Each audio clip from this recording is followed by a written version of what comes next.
ಮೊದಲನೇದಾಗಿ ನೇರವಾಗಿ ಹಿಂದಿಯಲ್ಲಿ ಅನುವಾದ ಮಾಡಲಿಕ್ಕೆ ಒಪ್ಪಿಕೊಳ್ಳಿಲ್ಲ.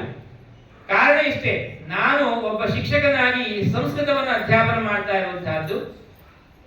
ಕೇಂದ್ರೀಯ ವಿದ್ಯಾಲಯದಲ್ಲಿ 35 ವರ್ಷಗಳ ಕಾಲ ಸಂಸ್ಕೃತ ಅಧ್ಯಾಪನ ಮಾಡಿದೆ.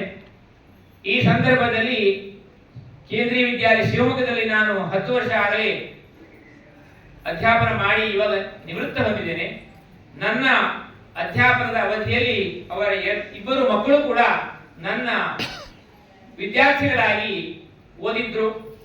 ಒಳ್ಳೆಯ ಪ್ರತಿಭಾವಂತ ವಿದ್ಯಾರ್ಥಿಗಳು ಮತ್ತು ಶ್ರದ್ಧೆ ಭಕ್ತಿಯನ್ನ ಇರುವಂತರು. ಅವರ ಒಂದು ಪರಿಚಯ ಕೇವಲ ನನಗೆ ಒಬ್ಬ ಪೇರೆಂಟ್ಸ್ ಅಂದ್ರೆ ವಿದ್ಯಾರ್ಥಿಗಳ ತಂದೆ ತಾಯಿಗಳ ರೂಪದಲ್ಲಿ ಮಾತ್ರ ಇತ್ತು. ಆದರೆ ಯಾವತ್ತೂ ಅವರು ಈ ಆಂದೋಲನದಲ್ಲಿ ಇಷ್ಟೊಂದು ಮುಂದುವರಿದು ಒಂದು ಪ್ರಮುಖರಾಗಿ ಆ ಆಂದೋಲನವನ್ನ ಇಷ್ಟು ಎತ್ತರಕ್ಕೆ ತೆಗೆದುಕೊಂಡು ಹೋಗಿದ್ದಾರೆ ಎಂಬುದು ಗೊತ್ತಾದ ನಂತರ ಅವರು ಎಲ್ಲ ವಿವರಣೆಯನ್ನು ಹೇಳಿದ ನಂತರ ಓದಿದ ಆ ಪುಸ್ತಕವನ್ನು ನನಗೆ ಕೊಡಿ. ಆ ಪುಸ್ತಕವನ್ನು ನಾನು ನೋಡಿ ಅದರ ನಂತರ ಹೇಗೆ ಮಾಡಬಹುದು ಎಂಬುದನ್ನು ಯೋಚನೆ ಮಾಡಿ ನಿಮಗೆ ಹೇಳ್ತೇನೆ ಅಂತಂದೆ. ಅವರು ಓದಿದ ಪುಸ್ತಕ ಕಳಿಸ್ಕೊಟ್ರು. ಆ ಪುಸ್ತಕವನ್ನು ಓದಿ ಆದ ನಂತರ ನನಗೆ ಅನಿಸ್ತು, ಇದರೊಳಗೆ ಮೂಲ ವಿಷಯಕ್ಕೆ ವ್ಯಾಖ್ಯಾನ ಮಾಡುವುದು ಕಷ್ಟ ಏನಿಲ್ಲ. ಯಾಕೆಂದ್ರೆ ಸಂಸ್ಕೃತ ಶ್ಲೋಕವನ್ನು ಹಿಂದಿಯಲ್ಲಿ ನಾವು ಅದರ ಭಾವದ ವ್ಯಾಖ್ಯಾನ ಮಾಡುವುದು. ಆದರೆ ಯಾವ ಆಂದೋಲನದ ವಿಷಯವಾಗಿ ಅದರ ಸಂಗ್ರಹ ಇದೆಯೋ ಅದರನ್ನ ಒಂದು ಚೌಕಟ್ಟಿನಲ್ಲಿ ತಂದಿದ್ದಾರೋ, ಅದಕ್ಕೆ ಬೇಕಾದ ನಿರೂಪಣೆಯನ್ನು ಕೊಟ್ಟಿದ್ದಾರೋ, ಅವುಗಳೆಲ್ಲವನ್ನ ಸಂಗ್ರಹಿಸಿ ಅವುಗಳನ್ನು ಕೂಡ ಹಿಂದಿಗೆ ತರ್ಜುಮೆ ಮಾಡಿದಾಗ ಈ ಪುಸ್ತಕಕ್ಕೆ ವಿಶೇಷ ಮಹತ್ವ ಅಂತ ತಿಳ್ಕೊಂಡು ನಾನು ಆ ಪುಸ್ತಕವನ್ನು ನೋಡಿದ ನಂತರ ಇದನ್ನು ನಾನು ಪ್ರಯತ್ನ ಮಾಡ್ತೇನೆ ಅಂತ ಹೇಳಿ ಅವರಿಗೆ ಆಶ್ವಾಸನೆಯನ್ನು ಕೊಟ್ಟ ನಂತರ ಅವರ ಆ ಪುಸ್ತಕವನ್ನು ನನಗೆ ಅನುವಾದ ಮಾಡೋದಕ್ಕೆ ಅವಕಾಶ ಕೊಟ್ಟರು. ಅವರು ಕೊಟ್ಟಂತಹ ಅವಧಿ ತುಂಬಾ ಚಿಕ್ಕದಾಗಿತ್ತು.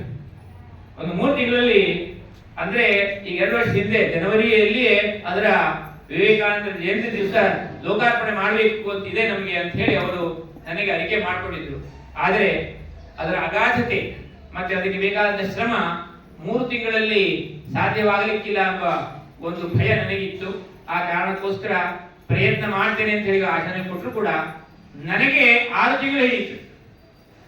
ಅಂದ್ರೆ ಕೇವಲ ತರ್ಜುಮೆ ಮಾಡುವುದಷ್ಟೇ ಅಲ್ಲ, ಜೊತೆಗೆ ಅದನ್ನ ಒಂದು ಲಿಪಿಬದ್ಧವಾಗಿ ಮಾಡುವುದಕ್ಕೆ ಒಂದು ಕಂಪ್ಯೂಟರ್ನಲ್ಲಿ ಅದನ್ನ ಹೇಗೆ ನನ್ನ ವಿಚಾರಗಳು ಬರ್ತಾ ಇದೆಯೋ ಅಥವಾ ಅದನ್ನ ಅನುವಾದನೆ ಹೇಗೆ ಮಾಡ್ತೇನೆ ಹಾಗೆ ಅದನ್ನ ನಾನು ಕಂಪ್ಯೂಟರ್ ಅಲ್ಲಿ ಅದನ್ನ ಸಂಗ್ರಹಿಸ್ತಾ ಹೋದೆ. ಅದು 6 ತಿಂಗಳ ಕಾಲ ನನಗೆ ಹಿಡಿಯಿತು. 6 ತಿಂಗಳು ಕೂಡ ಒಂದು ವರವಾಗಿ ಪರಿಣಿಸಿತು ಎನ್ನುವ ಹಾಗೆ ಆ ಸಂದರ್ಭದಲ್ಲಿ ನನಗೆ ಕಾಲಿಗೆ ಒಂದು ಪೆಟ್ಟಾಗಿತ್ತು. ಕತ್ತಿ ಬಿದ್ದು ಅದು ಆಪರೇಷನ್ ಮಾಡುವಂತ ಸ್ಥಿತಿ ಬಂತು. ಆ ಆಪರೇಷನ್ ಮಾಡಿದ ನಂತರ ಒಂದು 3 ತಿಂಗಳು ನನಗೆ ಎಲ್ಲಿಗೋ ಓಡಾಡಲಿಕ್ಕೆ ಸಾಧ್ಯವಾಗಿಲ್ಲ. ಅಂದ್ರೆ ವೈದ್ಯರ ನಿಷೇಧ ಇತ್ತು, ನೀವು ಓಡಾಡಬಾರದು ಅಂತೇಳಿ, ಕೂತ್ಕೊಂಡೇ ಮಾಡ್ಬೇಕಂತ. ಆದ್ರೆ ಆ ಸ್ಥಿತಿ ಈ ದುರ್ಗಾ ಸಪ್ತಶತಿಯನ್ನ ಒಂದು ಅನುವಾದ ಕಾರ್ಯಕ್ಕೆ ಅನುಕೂಲವಾಯಿತು. ಕೂತ್ಕೊಂಡೆ ನಾನು ಆ 3 ತಿಂಗಳಲ್ಲಿ ಏನು ಅಧಿಕವಾಗಿ ಸಿಕ್ತು ನನಗೆ ಆ ಸಮಯದಲ್ಲಿ ಆ ಅನುವಾದವನ್ನ ಪೂರ್ಣ ಮಾಡಿದೆ.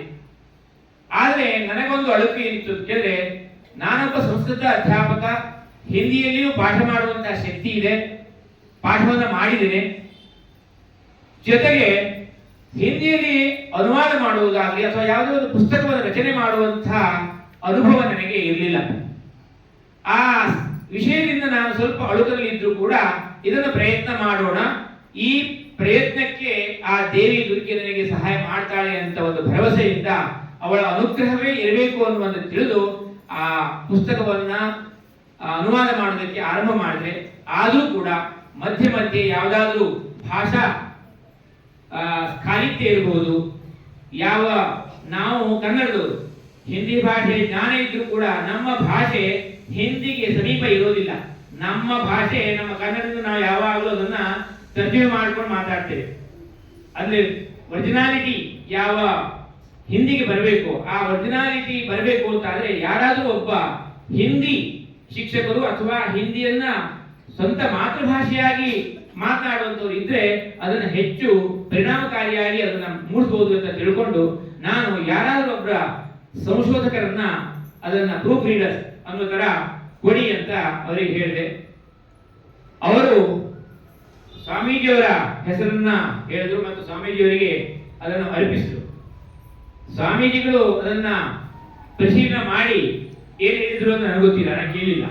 ಆದರೆ ಅವರು, ಯಾಕಂದ್ರೆ ಸ್ವಾಮೀಜಿಯವರು ಕೂಡ ಅಂದ್ರೆ ಗೋಳಿ ಸ್ವಾಮೀಜಿಯವರು, ಅವರು ಅದನ್ನ ಅವರಿಗೆ ಪರಿಚಯ ಇರುವಂತಹ ಒಬ್ಬ ಹಿಂದಿ ಶಿಕ್ಷಕಿ ನಿಧಿ ಅಂತ ಹೇಳಿ ಅವರಿಗೆ ಅದನ್ನ ಕೊಟ್ಟರು. ಅವರು ಅತ್ಯಂತ ಸುಂದರವಾಗಿ ಯಾವ ಯಾವ ವ್ಯಾಕರಣ ದೋಷಗಳು ಹಾಕಬಹುದು ಅಥವಾ ಭಾಷೆಯ ದೃಷ್ಟಿಯಿಂದ ಯಾವ ಶಬ್ದಗಳು ಉಚಿತವಾಗದು ಅಂತಹ ಶಬ್ದಗಳನ್ನೆಲ್ಲ ಸೇರಿಸಿ ಅದನ್ನ ಅವರು ಪುನಃ ನನಗೆ ಕೊಟ್ಟರು. ಅಂದ್ರೆ ನನಗೆ ಅನುವಾದ ಸಂದರ್ಭದಲ್ಲಿ ಯಾವ ಮೂಲ ಗ್ರಂಥ ಇದೆಯೋ ಅದರ ಅನುವಾದದಲ್ಲಿ ಯಾವುದೇ ಕಷ್ಟ ವಿಷಯ ಇಲ್ಲ, ಅದು ತುಂಬಾ ತಿದ್ದುಪಡಿ ಅವಶ್ಯಕತೆ ಬರಲಿಲ್ಲ.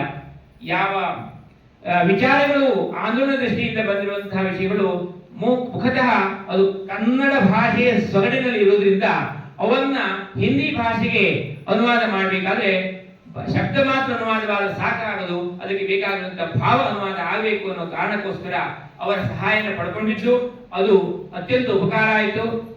ಕೊನೆಯದಾಗಿ ಗ್ರಂಥ ಅತ್ಯಂತ ಸುಂದರವಾಗಿ ಮತ್ತು ಅರ್ಥಪೂರ್ಣವಾಗಿ ಬಂದಿದೆ ಅಂತ ನನ್ನ ಭಾವನೆ. ಆದರೂ ಇದರೊಳಗೆ ಇರುವಂತಹ ಲೋಪದೋಷಗಳಾಗಲಿ ಅಥವಾ ಅದರ ಗುಣವೇ ಇರಲಿ, ಅದೆಲ್ಲವೂ ಕೂಡ ಆ ಯಾವ ಪಾಠಕರಿದ್ದಾರೋ ಅವರಿಗೆ ಬಿಟ್ಟಿದ್ದು. ಅವರು ಅದನ್ನ ನೋಡಿ ಪಠನ ಮಾಡಿ ಅದರಲ್ಲಿ ಇರುವಂತಹ ಗುಣಗಳನ್ನ ಅವರು ನಮಗೆ ತಿಳಿಸಬಹುದು. ದೋಷಗಳಿದ್ರೂ ತಿಳಿಸಿ ಅದನ್ನ ಮುಂದಿನ ಸಂದರ್ಭದಲ್ಲಿ ನಾವು ತಿದ್ದಲಿಕ್ಕೆ ಅವಕಾಶವಾಗ್ತದೆ. ಮತ್ತೆ ಯಾವುದೇ ಒಬ್ಬ ವ್ಯಕ್ತಿ ತಾನು ಎಷ್ಟೇ ಉತ್ತಮನಾಗಿದ್ರೂ ಕೂಡ ಅದು ಬೇರೆಯವರ ಯಾವ ಜ್ಞಾನಿಗಳ ಮುಂದೆ ಅದು ಪ್ರಸ್ತುತಪಡಿಸಲ್ಪಡುತ್ತದೆಯೋ ಅವರು ಅದರ ಗುಣವನ್ನ ಸಾರವನ್ನ ಸಂಗ್ರಹಿಸಿ ಹೇಳಿದಾಗ ಮಾತ್ರ ಅದು ಹೆಚ್ಚು ಉಪಯುಕ್ತ ಅನಿಸುತ್ತದೆ. ಅದಕ್ಕೆ ಕಾಳಿದಾಸನು ಹಾಗೆ ಹೇಳೋದು, ಬಲವದಪಿ ಶಿಕ್ಷಿತಾನಾಂ ಆತ್ಮನ್ಯ ಅಪ್ರತ್ಯಯಂ ಚೇತಃ. ಅತ್ಯಂತ ಉತ್ತಮವಾದ ಶಿಕ್ಷಣವನ್ನ ಪಡೆದಿದ್ರೂ ಕೂಡ ಮನಸ್ಸಿನಲ್ಲಿ ಒಂದು ರೀತಿಯ ಅಳುಕು ಎಲ್ಲ ವಿದ್ವಾಂಸರಿಗೂ ಇದ್ದೇ ಇರುತ್ತದೆ. ಹಾಗೆ ಪ್ರಪ್ರಥಮ ಪ್ರಯತ್ನದಲ್ಲಿ ಇರ್ತಕ್ಕಂತಹ ನನಗೂ ಕೂಡ ಆ ಅಳುಕು ಇದ್ದೇ ಇದೆ. ಆದ್ದರಿಂದ ತಾವೆಲ್ಲರೂ ಕೂಡ ಗುಣವನ್ನ ಗ್ರಹಿಸಿ ಮತ್ತೆ ದೋಷಗಳಿದ್ದರೆ ಅದನ್ನ ನಮಗೇ ತಿಳಿಸಿ ಅದನ್ನ ಸರಿಪಡಿಸುವುದಕ್ಕೆ ಅವಕಾಶ ಮಾಡಿಕೊಡ್ತಾ ಈ ದುರ್ಗಾರೂಪೇಣ ಸಂಸ್ಥಾ ಎಂಬ ಪುಸ್ತಕದ